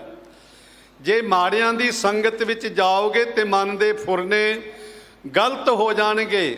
ਜਿਵੇਂ ਆਪ ਜੀ ਸਤ ਸੰਗਤ ਵਿੱਚ ਆਏ ਹੋ ਤੇ ਸ਼ੁੱਧ ਫੁਰਨੇ ਹੋ ਜਾਣਗੇ, ਕਿਉਂਕਿ ਫੁਰਨਿਆਂ ਦਾ ਮੁਜੱਸਮਾ ਹੀ ਤੇ ਮਨ ਹੈ। ਵਾਸਤਵ ਦੇ ਵਿੱਚ ਮਨ, ਬੁੱਧ, ਚਿੱਤ, ਅਹੰਕਾਰ, ਇਹ ਚਾਰ ਸ਼ਕਤੀਆਂ ਨੇ। ਚਾਰ ਸ਼ਕਤੀਆਂ ਦਾ ਮਜ਼ਮੂਨ ਇਹ ਮਨ ਹੈ। ਇਸੇ ਲਈ ਵਿਦਾਂਤ ਨੇ ਇੱਕ ਬੜਾ ਪਿਆਰਾ ਸ਼ਬਦ ਕਿਹਾ ਹੈ। ਉਹ ਕਹਿੰਦੇ ਮਨ ਕਰ ਉਪਜਤ ਪਾਪ ਹੈ, ਮਨ ਕਰ ਪੰਕ ਵਿਲਾਸ। ਮਨ ਕਰਕੇ ਪਾਪ ਪੈਦਾ ਹੁੰਦੇ ਨੇ, ਮਨ ਕਰਕੇ ਪਾਪ ਖਤਮ ਹੋ ਜਾਂਦੇ ਨੇ, ਮਨ ਕਰਕੇ ਚਿੱਕੜ ਹੋ ਜਾਂਦਾ ਹੈ। ਤੇ ਜਿਵੇਂ ਮੀਂਹ ਕਰਕੇ ਚਿੱਕੜ ਪੈਦਾ ਹੁੰਦਾ ਹੈ ਨਾ, ਤੇ ਮੀਂਹ ਕਰਕੇ ਚਿੱਕੜ ਖਤਮ ਹੋ ਜਾਂਦਾ ਹੈ। ਜਿਵੇਂ ਥੋੜਾ ਥੋੜਾ ਮੀਂਹ ਪੈ ਗਿਆ, ਜਿਵੇਂ ਪੈਰੀਆਂ ਕਣੀਆਂ, ਗਲੀਆਂ ਨਾਲੀਆਂ ਵਿੱਚ ਚਿੱਕੜ ਬਣ ਜਾਏਗਾ। ਤੇ ਜੇ ਮੋਹਲੇ ਧਾਰ ਬਰਸਾਤ ਆ ਗਈ ਤੇ ਉਹ ਸਾਰਾ ਹੀ ਚਿੱਕੜ ਰੋੜ ਕੇ ਲੈ ਜਾਂਦੀ, ਗਲੀਆਂ ਨਾਲੀਆਂ ਸਾਫ਼ ਹੋ ਜਾਂਦੀਆਂ ਨੇ। ਜਲ ਕਰ ਕਰਦਮ ਹੋਤ ਹੈ, ਜਲ ਕਰ ਪੰਕ ਵਿਨਾਸ਼। ਮਨ ਕਰ ਉਪਜਤ ਪਾਪ ਕਿਲ, ਮਨ ਕਰ ਪਾਪ ਵਿਨਾਸ਼। ਜਲ ਕਰ ਕਰਦਮ ਹੋਤ ਹੈ, ਜਲ ਕਰਕੇ, ਪਾਣੀ ਕਰਕੇ, ਕਰਦਮ ਨਾਮ ਵੀ ਚਿੱਕੜ ਦਾ ਹੈ ਕਿ ਪਾਣੀ ਕਰਕੇ ਚਿੱਕੜ ਹੋ ਜਾਂਦਾ ਹੈ, ਪਾਣੀ ਕਰਕੇ ਚਿੱਕੜ ਨਾਸ ਹੋ ਜਾਂਦਾ ਹੈ। ਮਨ ਕਰਕੇ ਮਨੁੱਖ ਪਾਪਾਂ ਦੇ ਵਿੱਚ ਪ੍ਰਵਿਰਤ ਹੋ ਜਾਂਦਾ ਹੈ, ਮਨ ਕਰਕੇ ਪਾਪ ਨਾਸ ਹੋ ਜਾਂਦੇ ਨੇ। ਇਸੇ ਲਈ ਗੁਰਦੇਵ ਪਾਤਸ਼ਾਹ ਕਹਿੰਦੇ ਨੇ ਕਿ ਮਨ ਹੀ ਹੈ ਜਿਸ ਨੂੰ ਅਸੀਂ ਸ਼ੁਭ ਕਰਮਾਂ ਦੇ ਵਿੱਚ ਲਾਉਣਾ ਹੈ। ਮਨ ਦੀਆਂ ਪੌੜੀਆਂ ਆਪ ਜੀ ਨਿਤਾ ਪ੍ਰਤੀ ਪੜ੍ਹਦੇ ਹੋ ਤੇ ਸਤਿਗੁਰੂ ਪਾਤਸ਼ਾਹ ਕਹਿੰਦੇ ਨੇ ਇਹ ਮਨ ਹੀ ਸਾਰਾ ਸਾਨੂੰ ਦਾਰੋ ਮਦਾਰ ਹੈ ਜੀਵਨ ਦਾ। ਜਿਸ ਪਾਸੇ ਅਸੀਂ ਮਨ ਨੂੰ ਤੋਰਿਆ ਉਸੇ ਪਾਸੇ ਤੁਰ ਪਿਆ। ਮਨ ਕਰਕੇ ਦੇਵਤਾ ਬਣਦਾ ਹੈ, ਮਨ ਕਰਕੇ ਮਨੁੱਖ ਦੈਂਤ ਹੋ ਜਾਂਦਾ ਹੈ। ਇਸ ਲਈ ਪਾਤਸ਼ਾਹ ਕਹਿੰਦੇ ਇਹ ਮਨ ਜਿਹੜਾ ਹੈ ਨਾ, ਇਹ ਹੈ ਡੱਡੂ ਦੀ ਨਿਆਈ। ਤੇ ਜੀਵਨ ਵਿੱਚ ਜਿਹੜਾ ਵਿਕਾਰਾਂ ਰੂਪੀ ਚਿੱਕੜ ਬਣਿਆ ਹੋਇਆ, ਕਿਹੜੇ ਗਲਤ ਖਿਆਲ ਤੇਰੇ ਮਨ ਵਿੱਚ ਫਸੇ ਹੋਏ ਨੇ, ਬਣੇ ਹੋਏ ਨੇ, ਉਹਨਾਂ ਵਿੱਚ ਇਹ ਮਨ ਰੂਪੀ, ਇਹੋ ਮਨ ਮੀਂਡ ਕੋ, ਇਹ ਮਨ ਰੂਪੀ ਡੱਡੂ ਹੈ। ਤੇ ਫਿਰ ਕੀ ਕਹਿੰਦੇ ਸਤਿਗੁਰੂ ਪਾਤਸ਼ਾਹ ਜੀ, ਕਮਲ ਕੀ ਸਾਰ, ਕਮਲ ਕੀ ਸਾਰ ਨਹੀਂ ਮੂਲ ਪਾਈ। ਇਸ ਮਨ ਰੂਪੀ ਡੱਡੂ ਨੇ ਕਮਲ ਦੀ ਸਾਰ ਨਹੀਂ ਪਾਈ। ਆਪ ਜੀ ਮਾਰੂ ਰਾਗ ਦੇ ਵਿੱਚ ਕਈ ਵਾਰੀ ਅੰਮ੍ਰਿਤ ਬਚਨ ਸਤਿਗੁਰੂ ਜੀ ਦੇ ਪੜ੍ਹਦੇ ਤੇ ਸੁਣਦੇ ਹੋ। ਦਾਦਰ ਤੂੰ ਕਬ ਹੈ ਨਾ ਜਾਨ ਸਰੇ, ਪਕਸ਼ ਸਿਵਾਲ ਵਸਸ ਜਲ ਨਿਰਮ ਅੰਮ੍ਰਿਤ, ਬਖਸ਼ਿਸ਼ ਬਾਲ ਵਸਸ ਜਲ ਅੰਮ੍ਰਿਤ। ਪਾਤਸ਼ਾਹ ਕਹਿੰਦੇ ਐ ਦਾਦਰ ਐ ਡੱਡੂ, ਤੂੰ ਕਦੇ ਸਮਝਿਆ ਹੀ ਨਹੀਂ, ਕਦੇ ਤੈਨੂੰ ਸਮਝ ਹੀ ਨਹੀਂ ਆਈ। ਭਲਿਆ ਤੂੰ ਤੇ ਨਿਰਮਲ ਅੰਮ੍ਰਿਤ ਜਲ ਦੇ ਵਿੱਚ ਵਸਦਾ ਹੈ, ਪਰ ਅੰਮ੍ਰਿਤ ਜਲ ਵਿੱਚ ਵਸ ਕੇ ਵੀ ਬਖਸ਼ਿਸ਼ ਸਿਵਾਲ। ਸਿਵਾਲ ਕਹਿੰਦੇ ਜਾਲੇ ਨੂੰ, ਜਿਹੜਾ ਜਾਲਾ ਪਾਣੀ ਵਿੱਚ ਬੂਟੀਆਂ ਦੇ ਮੁੱਢਾਂ ਦੇ ਨਾਲ ਲੱਗ ਜਾਂਦਾ ਹੈ, ਕਮਲ ਦੇ ਨਾਲ ਫੁੱਲ ਨਾਲ ਲੱਗਿਆ ਹੁੰਦਾ ਹੈ। ਤੇ ਸਤਿਗੁਰੂ ਪਾਤਸ਼ਾਹ ਕਹਿੰਦੇ ਤੈਨੂੰ ਕਮਲ ਦੀ ਸਾਰ ਨਹੀਂ ਹੈ। ਚੰਦ ਕਮੁਦਨੀ ਦੂਰੋਂ ਨਿਵਸਿਸ ਅਨਪਉ ਕਾਰਨ ਰੇ। ਜਿਹੜੇ ਕਮੋਦਨੀ ਆ ਨਾ, ਚੰਦਰਮਾ ਹੈ, ਸੂਰਜ ਹੈ, ਤੇ ਖਾਸ ਕਰਕੇ ਜਿਹੜੀ ਕਮੋਦਨੀ ਆ ਨਾ, ਉਹ ਕਮੋਦਨੀ ਦੂਰੋਂ ਆਉਂਦੀ ਹੈ, ਕਮਲ ਦੇ ਫੁੱਲ ਤੇ ਬੈਠ ਕੇ ਉਹਦਾ ਰਸ ਪ੍ਰਾਪਤ ਕਰਦੀ ਹੈ। ਡੱਡੂ ਉਹਦੇ ਮੁੱਢ ਨਾਲ ਬੈਠਾ ਹੋਇਆ ਹੈ, ਉਸ ਨੂੰ ਕਮਲ ਦੀ ਮੁਕਰੰਦ ਦੀ ਸੋਝੀ ਨਹੀਂ, ਸੁਗੰਧੀ ਦਾ ਪਤਾ ਨਹੀਂ, ਕੋਮਲਤਾ ਦਾ ਪਤਾ ਨਹੀਂ, ਕਿਉਂਕਿ ਉਹਦਾ ਸੁਭਾਵ ਜਾਲਾ ਖਾਣ ਦਾ ਬਣਿਆ ਹੋਇਆ। ਇਸੇ ਤਰ੍ਹਾਂ ਸਾਡਾ ਮਨ ਹੈ, ਸਾਡਾ ਮਨ ਵੀ ਗੁਰੂ ਪਾਤਸ਼ਾਹ ਨੇ ਬਖਸ਼ਿਸ਼ ਕੀਤੀ ਸਤ ਸੰਗਤ ਰੂਪੀ ਅੰਮ੍ਰਿਤ ਸਰੋਵਰ ਦੇ ਵਿੱਚ ਵਸਦਾ ਹੈ। ਪਰ ਕਈ ਵਾਰੀ ਸੰਗਤ ਵਿੱਚ ਬੈਠਾ ਹੋਇਆ ਵੀ ਨਾ, ਇਹਦੇ ਵਿਚਾਰ ਗਲਤ ਹੋ ਜਾਂਦੇ ਨੇ, ਮੈਲੇ ਹੋ ਜਾਂਦੇ ਨੇ, ਵਿਚਾਰ ਮੈਲੀ ਹੋ ਜਾਂਦੀ ਹੈ, ਸੋਚ ਹੋਰ ਕਿਸੇ ਪਾਸੇ ਚਲੀ ਜਾਂਦੀ ਹੈ। ਇਸ ਲਈ ਪਾਤਸ਼ਾਹ ਕਹਿੰਦੇ ਨੇ, ਉਹ ਭਲਿਆ ਕਮਲ ਕੀ ਸਾਰ ਨਹੀਂ ਮੂਲ ਪਾਈ, ਮੂਲ ਬਿਲਕੁਲ ਹੀ ਮੁੱਢੋਂ ਹੀ, ਭਾਵ ਕਿ ਤੂੰ ਬਿਲਕੁਲ ਹੀ ਕਮਲ ਦੀ ਸਾਰ ਨਹੀਂ ਪਾਈ ਹੈ। ਤੇ ਕਮਲ ਕੀ ਹੈ? ਪਰਮਾਤਮਾ ਦਾ ਨਾਮ ਹੈ, ਪਰਮਾਤਮਾ ਦਾ ਨਾਮ ਹੈ, ਨਾਮ ਦੀ ਸਮਝ ਨਹੀਂ। ਕਿਉਂਕਿ ਗੁਰੂ ਪਾਤਸ਼ਾਹ ਨੇ ਸਾਨੂੰ ਨਾਮ ਦੇ ਨਾਲ ਜੁੜਨ ਦੇ ਵਾਸਤੇ ਬਖਸ਼ਿਸ਼ ਕੀਤੀ ਹੈ, ਤੇ ਮਨ ਸੋਚ ਕੇ ਨਾਮ ਦੇ ਨਾਲ ਜੁੜਨਾ ਹੈ। ਪਰ ਮਨ ਦੀਆਂ ਸੋਚਾਂ ਪਦਾਰਥਾਂ ਦੇ ਵਿੱਚ ਨੇ, ਦੂਸਰਿਆਂ ਦੇ ਰੂਪ ਦੇਖਣ ਵਿੱਚ ਲੱਗੀਆਂ ਹੋਈਆਂ ਨੇ। ਇਸ ਕਰਕੇ ਡੱਡੂ ਦਾ ਸੁਭਾਅ ਬਣਿਆ ਹੈ। ਭੌਰ ਉਸਤਾਦ ਨਿਤ ਭਾਖਿਆ ਬੋਲੇ, ਕਿਉਂ ਬੂਝੈ ਜਾ ਨਹਿ ਬੁਝਾਈ। ਭੌਰ ਜਿਹੜਾ ਹੈ ਨਾ, ਭੌਰ ਉਸਤਾਦ, ਭੌਰ ਉਸਤਾਦ ਤੋਂ ਭਾਵ ਉਪਦੇਸ਼ਕ ਗੁਰੂ, ਉਪਦੇਸ਼ ਦੇਣ ਵਾਲਾ ਗੁਰੂ, ਜਿਹਦੇ ਉਪਦੇਸ਼ ਨੂੰ ਸੁਣ ਕੇ ਅਸੀਂ ਆਪਣਾ ਜੀਵਨ ਗੁਰੂ ਦੇ ਅਨੁਸਾਰੀ ਬਣਾਉਣਾ ਹੈ। ਇਸੇ ਲਈ ਸਾਹਿਬ ਕਹਿੰਦੇ, ਪੂਰੇ ਗੁਰ ਕਾ ਸੁਨ ਉਪਦੇਸ਼, ਪਾਰ ਬ੍ਰਹਮ ਨਿਕਟ ਕਰ ਪੇਖ। ਪੂਰੇ ਗੁਰੂ ਦਾ ਉਪਦੇਸ਼ ਸੁਣ। ਮੈਂ ਕੱਲ ਵੀ ਬੇਨਤੀਆਂ ਕੀਤੀਆਂ ਸੀ, ਪੂਰੇ ਗੁਰੂ ਦੇ ਵਿੱਚ 6 ਗੁਣ ਨੇ, ਤੇ ਜੀਵ ਦੇ ਵਿੱਚ 6 ਔਗਣ ਨੇ। ਔਗਣਾ ਕਰਕੇ ਗੁਰੂ ਤੋਂ ਇਹ ਬੇਮੁਖ ਹੋ ਰਿਹਾ ਹੈ, ਔਗਣਾ ਕਰਕੇ ਗੁਰੂ ਤੋਂ ਟੁੱਟਿਆ ਹੋਇਆ ਹੈ। ਤੇ ਗੁਰੂ ਹਮੇਸ਼ਾ ਇਸ ਨੂੰ ਆਪਣਾ ਉਪਦੇਸ਼ ਦੇ ਕੇ ਆਪਣੇ ਨਾਲ ਅਭੇਦਤਾ ਬਖਸ਼ਿਸ਼ ਕਰਨੀ ਚਾਹੁੰਦਾ ਹੈ। ਪਰ ਸਾਹਿਬ ਕਹਿੰਦੇ, ਭੌਰ ਉਸਤਾਦ ਨਿਤ ਭਾਖਿਆ ਬੋਲੇ। ਭੌਰ ਰੂਪੀ ਉਸਤਾਦ ਜਿਹੜਾ, ਭੌਰ ਕਮਲ ਫੁੱਲਾਂ ਦੇ ਉੱਤੇ ਆਉਂਦੇ ਨੇ, ਤੇ ਇੰਨਾ ਭਵਰ ਜਿਹੜਾ ਇਹਨਾਂ ਫੁੱਲ ਦੇ ਉੱਤੇ ਮੁਗਧ ਹੁੰਦਾ ਹੈ, ਉਹਦੇ ਵਿੱਚ ਹੀ ਸੰਪਟ ਹੋ ਕੇ ਰਹਿ ਜਾਂਦਾ ਹੈ। ਉਹ ਭਵਰ ਫੁੱਲ, ਭਵਰਾ ਜਿਹੜਾ ਹੈ ਨਾ, ਅਗਰ ਬਾਂਸ ਦੀ ਲੱਕੜ ਦੇ ਵਿੱਚ ਭਵਰਾ ਵੜ ਜਾਏ ਨਾ, ਕਿਉਂਕਿ ਪੋਲਾ ਹੁੰਦਾ ਹੈ, ਇਤਨਾ ਇਹਦੇ ਦੰਦ ਤਿੱਖੇ ਨੇ, ਇਸ ਦੇ ਕੋਲ ਇੰਨੀ ਤਾਕਤ ਹੈ, ਵਾਸ ਵਿੱਚ ਵੀ ਮੋਰੀ ਕਰਕੇ ਇਹ ਬਾਹਰ ਨਿਕਲ ਜਾਂਦਾ ਹੈ। ਪਰ ਜਦੋਂ ਇਹ ਪਿਆਰ ਵਿੱਚ ਆ ਕੇ ਕਮਲ ਦੇ ਉੱਤੇ ਬੈਠਦਾ, ਜਦੋਂ ਕਮਲ ਖਿੜਦਾ ਹੈ, ਸੁਗੰਧੀ ਲੈਣ ਵਾਸਤੇ ਬੈਠਦਾ, ਇੰਨਾ ਜ਼ਿਆਦਾਤਰ ਉਸ ਦੇ ਨਾਲ ਲੀਨ ਹੋ ਜਾਂਦਾ ਹੈ ਕਿ ਉੱਠਿਆ ਹੀ ਨਹੀਂ ਜਾਂਦਾ ਇਸ ਤੋਂ। ਉਨੇ ਚਿਰ ਨੂੰ ਸੂਰਜ ਛਿਪ ਜਾਂਦਾ, ਕਮਲ ਦੇ ਵਿੱਚ ਹੀ ਰਹਿ ਜਾਂਦਾ ਹੈ। ਇਸੇ ਤਰ੍ਹਾਂ ਗੁਰੂ ਸਾਨੂੰ ਉਪਦੇਸ਼ ਦਿੰਦੇ ਨੇ। ਗੁਰੂ ਦਾ ਉਪਦੇਸ਼ ਸਾਨੂੰ ਐਸੀ ਬਖਸ਼ਿਸ਼ ਕਰਦਾ ਹੈ ਕਿ ਜਿਹੜੀ ਹੰਗਤਾ ਮਮਤਾ ਦੇ ਅਧਿਆਸ ਰੂਪੀ ਲੱਕੜੀ ਹੈ ਨਾ, ਇਹਦੇ ਵਿੱਚੋਂ ਵੀ ਸਾਨੂੰ ਪਾਰ ਕਰਨ ਦਾ ਉਪਦੇਸ਼ ਬਖਸ਼ਿਸ਼ ਕਰ ਦਿੰਦਾ ਹੈ। ਪਰ ਅਸੀਂ ਪਦਾਰਥਾਂ ਵਿੱਚ ਐਸੇ ਖੱਚਤ ਹੋਏ ਹਾਂ ਕਿ ਗੁਰੂ ਦਾ ਉਪਦੇਸ਼ ਸੁਣ ਕੇ ਵੀ ਅਸੀਂ ਉਸ ਨੂੰ ਕਮਾਉਂਦੇ ਨਹੀਂ ਹਾਂ, ਉਸ ਨੂੰ ਧਾਰਨ ਨਹੀਂ ਕਰਦੇ ਹਾਂ।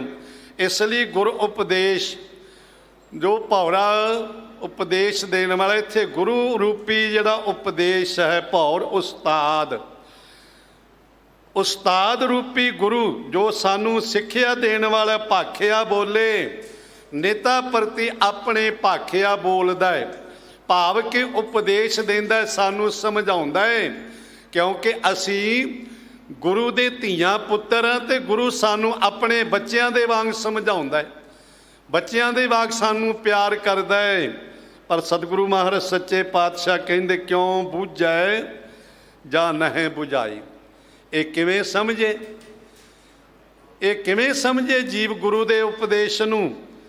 ਗੁਰੂ ਤਾਂ ਉਪਦੇਸ਼ ਦਿੰਦਾ ਹੈ ਪਰ ਇਹ ਸਮਝਦਾ ਨਹੀਂ ਹੈ, ਕਿਉਂਕਿ ਇਹਨੂੰ ਸੁਰਤ ਨਹੀਂ ਆਈ, ਇਸ ਨੂੰ ਸਮਝ ਨਹੀਂ ਆਈ। ਕਿਉਂ ਬੁਝੇ ਜਾਂ ਨਹੀਂ ਬੁਝਾਈ, ਜੇਕਰ ਇਸ ਨੇ ਸਮਝਿਆ ਹੀ ਨਹੀਂ, ਕਿਉਂਕਿ ਅਸੀਂ ਸੁਣਦੇ ਤੇ ਰੋਜ਼ ਹਾਂ, ਪੜ੍ਹਦੇ ਤੇ ਰੋਜ਼ ਹਾਂ, ਪਰ ਸਮਝਦੇ ਨਹੀਂ ਹਾਂ, ਕਮਾਉਂਦੇ ਨਹੀਂ ਹਾਂ। ਇਸੇ ਕਰਕੇ ਵਿਦਾਂਤ ਨੇ ਸਰਵਣ ਮੰਨਣ ਤੇ ਸਧਿਆਸਨ ਕਿਹਾ ਹੈ। ਇਹ ਸੁਣਨਾ ਹੈ ਤੇ ਉਸ ਨੂੰ ਮੰਨਣਾ ਹੈ, ਮੰਨ ਕੇ ਉਸ ਨੂੰ ਕਮਾਉਣਾ ਹੈ। ਜਦੋਂ ਕਮਾਵਾਂਗੇ ਤੇ ਤਤ ਪਦ ਦੀ ਸੋਝੀ ਹੋ ਜਾਏਗੀ, ਬ੍ਰਹਮ ਦੇ ਸਰੂਪ ਦੀ ਲਖਤਾ ਹੋ ਜਾਏਗੀ। ਇਸ ਕਰਕੇ ਪਾਤਸ਼ਾਹ ਕਹਿੰਦੇ, ਕਿਉਂ ਬੁਝੈ ਜਾਂ ਨਾ ਬੁਝਾਈ। ਇਹ ਕਿਵੇਂ ਜੀਵ ਸਮਝੇ ਜਿਸ ਨੂੰ ਸਮਝਾਇਆ ਨਹੀਂ, ਪਾਤਸ਼ਾਹ ਦੀ ਸਮਝ ਨਹੀਂ, ਬਖਸ਼ਿਸ਼ ਨਹੀਂ ਹੋਈ ਹੈ। ਆਖਣ ਸੁਣਨਾ ਪਾਉਣ ਕੀ ਬਾਣੀ, ਇਹ ਮਨ ਰਤਾ ਮਾਇਆ। ਹੁਣ ਸਮਝ ਕਿਉਂ ਨਹੀਂ ਆਈ ਇਸ ਨੂੰ। ਗੁਰੂ ਤੇ ਸਮਝਾਇਆ ਹੈ ਪਰ ਅਸੀਂ ਸਮਝ ਨਹੀਂ ਰਹੇ। ਕਿਉਂ ਨਹੀਂ ਸਮਝ ਰਹੇ? ਕਿਉਂਕਿ ਆਖਣ ਸੁਣਨਾ ਪਾਉਣ ਕੀ ਬਾਣੀ, ਜਿਹੜੀ ਪਾਉਣ ਕੀ ਬਾਣੀ ਹੁੰਦੀ ਹੈ ਨਾ, ਹਵਾ ਦੀ ਬਾਣੀ, ਛਾਂ ਛਾਂ ਕਰਦੀ ਹੈ ਨਾ ਹਵਾ, ਇੱਧਰੋਂ ਆਈ ਹਵਾ ਦਾ ਝੋਂਕਾ ਇੱਧਰ ਚਲੇ ਗਿਆ। ਇਸੇ ਤਰ੍ਹਾਂ ਜਿਹੜਾ ਆਖਣਾ ਤੇ ਸੁਣਨਾ ਹੈ, ਭਾਵ ਕਿ ਗੁਰੂ ਦੇ ਉਪਦੇਸ਼ ਨੂੰ ਸੁਣਨਾ, ਧਾਰਮਿਕ ਗ੍ਰੰਥਾਂ ਨੂੰ ਐਣਾ ਪੜ੍ਹਨਾ ਸੁਣਨਾ ਤੇ ਗੁਰੂ ਦੇ ਉਪਦੇਸ਼ ਨੂੰ ਸਰਵਣ ਕਰਨਾ, ਧਰਮ ਗ੍ਰੰਥ ਪੜ੍ਹਨੇ, ਇਹ ਸਾਰੇ ਇਉਂ ਹੀ ਨੇ ਜਿਵੇਂ ਪਾਉਣ ਕੀ ਬਾਣੀ ਇੱਧਰੋਂ ਆਈ ਤੇ ਇੱਧਰ ਚਲੀ ਗਈ। ਇਸੇ ਲਈ ਕਬੀਰ ਸਾਹਿਬ ਜੀ ਕਹਿੰਦੇ, ਕਬੀਰ ਅੰਧੇ ਏਕ ਨਾ ਲੱਗ ਗਈ, ਜੋ ਬਾਂਸ ਬਜਾਇਆ ਫੂਕ। ਜਿਵੇਂ ਬਾਂਸ ਦੇ ਵਿੱਚ ਫੂਕ ਮਾਰੀ ਦੀ ਹੈ ਨਾ, ਖਾਲੀ ਹੋਣ ਕਰਕੇ ਇੱਧਰੋਂ ਆ ਫੂਕ ਮਾਰੀ, ਦੂਜੇ ਪਾਸੇ ਨਿਕਲ ਗਈ। ਇੱਕ ਕੰਨ ਵਿੱਚੋਂ ਗੁਰੂ ਦਾ ਉਪਦੇਸ਼ ਸੁਣਿਆ, ਦੂਜੇ ਕੰਨ ਵਿੱਚੋਂ ਨਿਕਲ ਗਿਆ। ਗੁਰੂ ਦੇ ਹਜ਼ੂਰ ਬੈਠ ਕੇ ਕਥਾ ਕੀਰਤਨ ਸੁਣਿਆ ਕੀਤਾ, ਬਾਹਰ ਨਿਕਲੇ ਤੇ ਸਾਰਾ ਕੁਝ ਹੀ ਭੁੱਲ ਗਿਆ। ਬਾਹਰ ਨਿਕਲ ਕੇ ਫਿਰ ਉਹੀ ਸੰਸਾਰ ਦੇ ਝੰਜਟਾਂ ਵਿੱਚ ਫਸ ਗਿਆ। ਇਸ ਕਰਕੇ ਸਤਿਗੁਰੂ ਮਹਾਰਾਜ ਸੱਚੇ ਪਾਤਸ਼ਾਹ ਜੀ ਕਹਿੰਦੇ ਨੇ, ਇਹਦਾ ਕਹਿਣਾ ਸੁਣਨਾ ਪੜ੍ਹਨਾ ਵਿਚਾਰਨਾ ਇਹ ਤੇ ਆਕਾਸ਼ ਦੀ ਭਾਵ ਪਵਨ ਕੀ ਬਾਣੀ ਦੀ ਤਰ੍ਹਾਂ ਹੈ। ਕਿਉਂ ਇਸ ਤਰ੍ਹਾਂ ਵੀ ਹੋਇਆ? ਇਹੋ ਮਨ ਰੱਤਾ ਮਾਇਆ, ਕਿਉਂਕਿ ਇਹ ਸਾਡਾ ਮਨ ਮਾਇਆ ਵਿੱਚ ਰਤਿਆ ਹੋਇਆ ਹੈ, ਮਾਇਆ ਦੇ ਰੰਗਾਂ ਵਿੱਚ ਰੰਗਿਆ ਹੋਇਆ ਹੈ। ਮਾਇਆ ਮਮਤਾ ਹੈ ਬਹੁਰੰਗੀ, ਬਿਨ ਨਾਵੇਂ ਕੋ ਸਾਥ ਨਾ ਸੰਗੀ। ਇਹ ਮਾਇਆ ਦੀ ਅਨੇਕ ਤਰ੍ਹਾਂ ਦੀ ਰਚਨਾ ਹੈ। ਇਹਦੇ ਵਿੱਚ ਫਸਿਆ ਹੋਇਆ ਜੀਵ ਬਾਣੀ ਪੜ੍ਹਦਾ ਵੀ ਆ, ਬਾਣੀ ਸੁਣਦਾ ਵੀ ਆ, ਪਰ ਅੰਦਰ ਮਾਇਆ ਦੀ ਸੰਕਲਪ ਨੇ, ਅੰਦਰ ਮਾਇਆ ਨੂੰ ਵਿਹਾਜਣ ਦੇ ਸੰਕਲਪ ਚੱਲ ਰਹੇ ਨੇ। ਖਸਮ ਕੀ ਨਦਰ ਦਿਲ ਹੈ ਪਸੰਦੈ, ਜਿਨੇ ਘਰ ਏਕ ਧਿਆਇਆ। ਮਾਲਕ ਦੀ ਬਖਸ਼ਿਸ਼ ਸਿੰਘ ਸਾਹਿਬ ਜੀ ਨੇ ਪਾਠ ਕੀਤਾ ਸੀ ਨਾ, ਆਪ ਜੀ ਨੇ ਸੁਣਿਆ, ਕਿੰਨਾ ਆਨੰਦ ਆਇਆ ਪਾਠ ਦਾ, ਕਿ ਬਹੁਤ ਧਿਆਨ ਮੰਗਦਾ ਹੈ। ਇਸੇ ਕਰਕੇ ਜਦੋਂ ਅਸੀਂ ਬੇਧਿਆਨੀ ਵਿੱਚ ਪਾਠ ਕਰਦੇ ਹਾਂ ਨਾ, ਪਾਠ ਤੇ ਗਲਤ ਹੁੰਦਾ, ਅਰਥ ਦਾ ਅਨਰਥ ਹੋ ਜਾਂਦਾ ਹੈ। ਗੁਰਦੇਵ ਪਾਤਸ਼ਾਹ ਕਹਿੰਦੇ, ਖਸਮ ਕੀ ਨਦਰ ਦਿਲ ਹੈ ਪਸੰਦੇ। ਖਸਮ ਕੀ ਨਦਰ, ਉਹ ਮਾਲਕ ਦੀ ਨਜ਼ਰ ਦੇ ਵਿੱਚ, ਮਾਲਕ ਦੀ ਦ੍ਰਿਸ਼ਟੀ ਦੇ ਵਿੱਚ ਪਸੰਦੇ ਪਸੰਦ ਆ ਜਾਂਦੇ ਨੇ, ਪ੍ਰਵਾਨ ਹੋ ਜਾਂਦੇ ਨੇ, ਪਸੰਦ ਹੁੰਦੇ ਨੇ। ਕਿਹੜਿਆਂ ਨੂੰ ਪਸੰਦ ਕਰਦਾ ਹੈ ਮਾਲਕ? ਨੌਕਰ ਉਹੀ ਮਾਲਕ ਦੇ ਦ੍ਰਿਸ਼ਟੀ ਵਿੱਚ ਪਸੰਦ ਹੈ ਜਿਹੜਾ ਮਾਲਕ ਦੇ ਅਨੁਸਾਰ ਹੀ ਬਣਦਾ ਹੈ। ਇੱਥੇ ਸਤਿਗੁਰੂ ਕਹਿੰਦੇ ਜਿਨੀ ਏਕ ਧਿਆਇਆ, ਜਿਸ ਨੇ ਜਿਨੇ ਵੀ ਜਿਨੇ ਤੋਇ ਧਿਆਇਓ ਤਿਨੇ ਪੂਰਨ ਪ੍ਰਤਾਪ ਪਾਇਓ। ਸਰਬ ਧਨ ਧਾਮ ਫਲ ਫੂਲ ਸਿਉ ਫਲਤ। ਇੱਥੇ ਕੋਈ ਸ਼ਰਤ ਨਹੀਂ ਕਿ ਸਿੱਖ ਸੁਣੇ, ਹਿੰਦੂ ਸੁਣੇ, ਮੁਸਲਮਾਨ ਸੁਣੇ, ਈਸਾਈ ਸੁਣੇ। ਜਿਸ ਨੇ ਵੀ ਧਿਆ, ਜਿਨੀ ਨਾਮ ਧਿਆਇਆ ਗਏ ਮਸ਼ੱਕਤ ਕਾਲ। ਜਿਨ੍ਹਾਂ ਨੇ ਵੀ ਨਾਮ ਜਪਿਆ, ਜਿਨ੍ਹਾਂ ਨੇ ਧਿਆਇਆ ਹੈ, ਜਿਨ੍ਹਾਂ ਨੇ ਧਿਆਇਆ ਉਹ ਮਾਲਕ ਦੀ ਨਜ਼ਰ ਵਿੱਚ ਪਸੰਦ ਆ ਗਏ ਨੇ, ਭਾਵ ਕਿ ਮਾਲਕ ਦੀ ਦਰਗਾਹ ਵਿੱਚ ਪ੍ਰਵਾਨ ਹੋ ਗਏ ਨੇ। ਤਿਹ ਕਰ ਰਖੈ ਪੰਚ ਘਰ ਸਾਥੀ, ਨਾਉ ਸ਼ੈਤਾਨ ਮਤ ਕਟ ਜਾਈ। ਸਾਹਿਬ ਕਹਿੰਦੇ ਐ ਜੀਵ ਰੂਪੀ ਕਾਜੀ, ਇਹ ਗੱਲ ਕਾਜੀ ਇਕੱਲੇ ਦੀ ਨਹੀਂ, ਸਾਰੇ ਧਾਰਮਿਕ ਲੋਕਾਂ ਦੀ ਹੈ। ਚਾਹੇ ਉਹ ਕਾਜੀ ਹੈ, ਚਾਹੇ ਗ੍ਰੰਥੀ ਹੈ, ਚਾਹੇ ਪੰਡਤ ਹੈ, ਚਾਹੇ ਮੌਲਵੀ ਹੈ, ਚਾਹੇ ਕੋਈ ਵੀ ਹੈ। ਪਾਤਸ਼ਾਹ ਜੀ ਕਹਿੰਦੇ ਨੇ 30 ਕਰ ਰੱਖੇ ਪੰਜ ਕਰ ਸਾਥੀ। ਸੰਬੋਧਨ ਕਰਕੇ ਕਹਿੰਦੇ ਆ ਕਾਜੀ 30 ਕਰ, ਜਿਹੜੇ 30 ਰੋਜ਼ੇ ਰੱਖਦੇ ਨੇ ਇਸਲਾਮ ਦੇ ਵਿੱਚ, 5 ਨਮਾਜ਼ਾਂ ਪੜ੍ਹਦੇ ਨੇ, 5 ਨਮਾਜ਼ਾਂ ਵਕਤ 5, ਪੰਜਾਂ ਪੰਜੇ ਨਾਉ। ਸਮਾਂ ਅਦਾਸਤ ਨਹੀਂ ਦੇ ਰਿਹਾ ਹੈ। ਇਹ 30 ਰੋਜ਼ੇ ਰੱਖਦੇ ਨੇ, 5 ਨਮਾਜ਼ਾਂ ਨੂੰ ਵੀ ਸਾਥ ਰੱਖਦੇ। ਪਰ ਗੱਲ ਧਿਆਨ ਵਿੱਚ ਰੱਖੀ, ਖਿਆਲ ਵਿੱਚ ਰੱਖੀ ਕਿ ਐਸਾ ਨਾ ਹੋਵੇ ਨਾਉ ਸ਼ੈਤਾਨ ਮਤ ਕੱਟ ਜਾਈ। ਤੇ ਇਹਦਾ ਨਾਉ ਸ਼ੈਤਾਨ ਹੈ ਨਾ, ਉਹ ਮਤਾਂ ਤੇਰੀਆਂ ਨਮਾਜ਼ਾਂ ਨੂੰ, ਤੇਰੇ ਰੋਜ਼ਿਆਂ ਦੀ ਜਿਹੜਾ ਸਿਧਾਂਤ ਹੈ ਉਸ ਨੂੰ ਹੀ ਕੱਟ ਕੇ ਰੱਖ ਦੇਵੇ। ਭਾਵ ਕਿ ਤੇਰਾ ਕੀਤਾ ਹੋਇਆ, ਇਹ ਰੱਖੇ ਹੋਏ ਰੋਜ਼ੇ, ਪੜ੍ਹੀਆਂ ਹੋਈਆਂ ਨਮਾਜ਼ਾਂ ਕਿਸੇ ਕੰਮ ਹੀ ਨਾ ਆਉਣ। ਕਿਉਂਕਿ ਜਿਹੜੇ ਤੇ ਅੰਦਰ ਸ਼ੈਤਾਨ ਵਸਦਾ ਹੈ ਨਾ, ਜਿਹੜੀ ਤੇਰੀ ਬਿਰਤੀ ਸ਼ੈਤਾਨਾਂ ਵਾਲੀ ਬਿਰਤੀ ਹੈ, ਤੇ ਕੀਤੇ ਹੋਏ ਧਰਮ ਕਾਰਜ, ਕੀਤੀ ਹੋਈ ਤੇਰੀ ਇਬਾਦਤ ਕਿਸੇ ਅਰਥ ਨਹੀਂ ਆਏਗੀ, ਕੱਟ ਜਾਈ, ਖਤਮ ਹੋ ਜਾਏਗੀ, ਉਸ ਦਾ ਸਿਧਾਂਤ ਖਤਮ ਹੋ ਜਾਏਗਾ। ਨਾਨਕ ਆਖੈ ਰਾਹ ਪੈ ਚਲਣਾ, ਮਾਲ ਧਨ ਕਿਤ ਕੂਸ ਜਾਹੀ। ਪਾਤਸ਼ਾਹ ਜੀ ਬਖਸ਼ਿਸ਼ ਕਰਦੇ ਨੇ ਅਖੀਰਲੀ ਪੰਗਤੀ ਸਾਹਿਬਾਂ ਦੀ। ਨਾਨਕ ਆਖੇ, ਹੇ ਨਾਨਕ। ਸਤਿਗੁਰੂ ਗੁਰੂ ਨਾਨਕ ਪਾਤਸ਼ਾਹ ਦੀ ਅੰਮ੍ਰਿਤਮਈ ਬਾਣੀ ਹੈ। ਸਾਹਿਬ ਜੀ ਆਖੇ ਕਹਿੰਦੇ ਨੇ, ਸਮਝਾਉਂਦੇ ਨੇ, ਓਏ ਭਲਿਆ ਰਾਹੇ ਪੈ ਚੱਲਣਾ। ਜਿਸ ਰਸਤੇ ਤੇ ਬਾਕੀ ਲੋਕ ਜਾਂਦੇ ਨੇ ਤੂੰ ਵੀ ਉਸੇ ਰਸਤੇ ਤੇ ਚੱਲਣਾ ਹੈ। ਇਹ ਨਹੀਂ ਕਿ ਦੂਸਰਿਆਂ ਨੇ ਤੇ ਸੰਸਾਰ ਤੋਂ ਜਾਣਾ, ਤੂੰ ਹਮੇਸ਼ਾ ਰਹਿਣਾ ਸੋਚਦਾ ਹੋਵੇਂ ਕਿ ਅਸੀਂ ਇੱਥੇ ਰਹਿਣਾ ਸੰਸਾਰ ਦੇ ਉੱਤੇ, ਦੁਨੀਆ ਮਰਦੀ ਆ, ਮੈਂ ਤੇ ਮਰਨਾ ਨਹੀਂ। ਪਰ ਸਾਹਿਬ ਤੇ ਕਹਿੰਦੇ ਬਾਦਸ਼ਾਹ ਸ਼ਾਹ ਵਪਾਰੀ ਬਣਨਾ, ਰਾਹੇ ਪੈ ਚੱਲਣਾ, ਹਰ ਇੱਕ ਨੇ ਉਸੇ ਰਸਤੇ ਚੱਲਣਾ ਹੈ। ਤੇ ਐ ਜੀਵ ਰੂਪੀ ਕਾਜੀ, ਐ ਧਾਰਮਿਕ ਮਨੁੱਖ, ਤੇਰਾ ਵੀ ਰਸਤਾ ਉਹੀ ਹੈ, ਤੂੰ ਵੀ ਉਸੇ ਰਸਤੇ ਚੱਲਣਾ ਹੈ। ਤੇ ਫਿਰ ਮਾਲ ਧਨ ਕਿਤ ਕੂ ਸੰਜਿਆਹੀ। ਐ ਮਾਲ ਧਨ ਜਿਹੜਾ ਇਕੱਠਾ ਕਰਦਾ, ਇਹ ਕਾਹਦੇ ਵਾਸਤੇ ਕਰਦਾ? ਤੂੰ ਥੋੜਾ ਆਪਣੇ ਨਾਲ ਲੈ ਕੇ ਚਲੇ ਜਾਣਾ ਹੈ। ਮਾਲ ਧਨ ਜੋੜਿਆ ਭਇਆ ਪਰਾਇਆ, ਇਹ ਜਿਤਨਾ ਵੀ ਤੂੰ ਇਕੱਤਰ ਕੀਤਾ ਤੇ ਸਾਰਾ ਪਰਾਇਆ ਹੋ ਗਿਆ। ਬਾਕੀਆਂ ਨੇ ਵੀ ਛੱਡ ਜਾਣਾ, ਤੂੰ ਵੀ ਛੱਡ ਜਾਣਾ। ਇਸ ਕਰਕੇ ਤੂੰ ਆਪਣੇ ਆਪ ਨੂੰ ਵਿਸ਼ੇਸ਼ ਨਾ ਸਮਝ ਕਿ ਦੂਸਰਿਆਂ ਦੇ ਨਾਲੋਂ ਮੈਂ ਕੁਝ ਵਿਸ਼ੇਸ਼ ਹਾਂ, ਮੈਂ ਧਾਰਮਿਕ ਮਨੁੱਖ ਹਾਂ। ਗੱਲੀ ਬਾਤੀ ਕੁਝ ਵੀ ਪ੍ਰਾਪਤੀ ਨਹੀਂ ਹੋਣੀ ਜਿੰਨਾ ਚਿਰ ਤੂੰ ਅਮਲ ਕਰ ਜ਼ਿੰਦਗੀ ਨਹੀਂ ਬਣਾਏਗਾ। ਜਿੰਨਾ ਤੇਰੀ ਜ਼ਿੰਦਗੀ ਅਮਲ ਨਹੀਂ ਕਰਨੀ, ਤੇਰੀ ਕਰਤੂਤ ਚੰਗੀ ਨਹੀਂ ਹੋਵੇਗੀ, ਉਹਨਾਂ ਚਿਰ ਤੇਰਾ ਕੁਛ ਵੀ ਜੀਵਨ ਦੇ ਵਿੱਚ ਸਾਰਥਕ ਨਹੀਂ ਹੋਣਾ ਹੈ। ਇਸ ਕਰਕੇ ਇਹ ਜਿਹੜਾ ਮਾਲ ਧਨ ਇਕੱਤਰ ਕਰਦਾ ਹੈ, ਇਹ ਤਾਂ ਸਾਰਾ ਇੱਥੇ ਰਹਿ ਜਾਣਾ। ਤੇ ਕੁਝ ਐਸਾ ਧਨ ਵੀ ਹੈ ਜਿਹੜਾ ਅਸੀਂ ਨਾਲ ਵੀ ਲੈ ਕੇ ਜਾ ਸਕਦੇ ਹਾਂ। ਉਹ ਕਿਹੜਾ ਹੈ?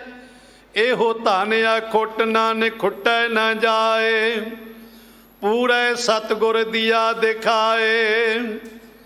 ਉਹ ਧਨ ਜਿਹੜਾ ਗੁਰੂ ਨੇ ਬਖਸ਼ਿਸ਼ ਕੀਤਾ, ਨਾਮ ਦਾ ਧਨ ਜਿਹੜਾ ਕਦੀ ਮੁੱਕਣਾ ਨਹੀਂ, ਉਹ ਸਾਡੇ ਨਾਲ ਜਾਣਾ।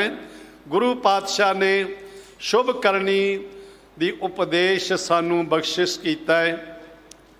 ਜੀਵਨ ਵਿੱਚ ਸੱਚ ਨੂੰ ਧਾਰਨ ਕਰਨ ਦਾ ਉਪਦੇਸ਼ ਬਖਸ਼ਿਸ਼ ਕੀਤਾ ਹੈ। ਸਾਹਿਬ ਜੀ ਬਖਸ਼ਿਸ਼ ਕਰਨ ਗੁਰੂ ਦਾ ਉਪਦੇਸ਼ ਸਾਡੇ ਅੰਦਰ ਵਸ ਜਾਏ ਤਾਂ ਇਹ ਜੀਵਨ ਸਫਲਾ ਹੋ ਸਕਦਾ ਹੈ। ਕੋਟਾਨ ਕੋਟ ਧੰਨਵਾਦ। ਧੰਨ ਧੰਨ ਸ਼੍ਰੀ ਗੁਰੂ ਗ੍ਰੰਥ ਸਾਹਿਬ ਜੀ और बलहार सतगुरु पातशाही गुरु की संगत और सिंह साहब ज्ञानी रणजीत सिंह जी कालका साहब समुची दिल्ली से गुरुद्वारा प्रबंधक कमेटी आप संगतां सतगुरां दे दीदार करन दा सुभाग बख्शिश कीता। पातशाह ने होईयां भुल्लां ना चितारनियां, अपने जीवन विच करनी करतूत नूं जरूर थां देनी तां कि असीं लोक सुखी पर लोक सुहेले हो सकीए। होईयां भुल्लां ना चितार दे बलाओ जी। वाहिगुरु जी का खालसा वाहिगुरु जी की फतेह। रामकली महला तीजा। आनंद एक ओंकार सतगुर प्रसाद।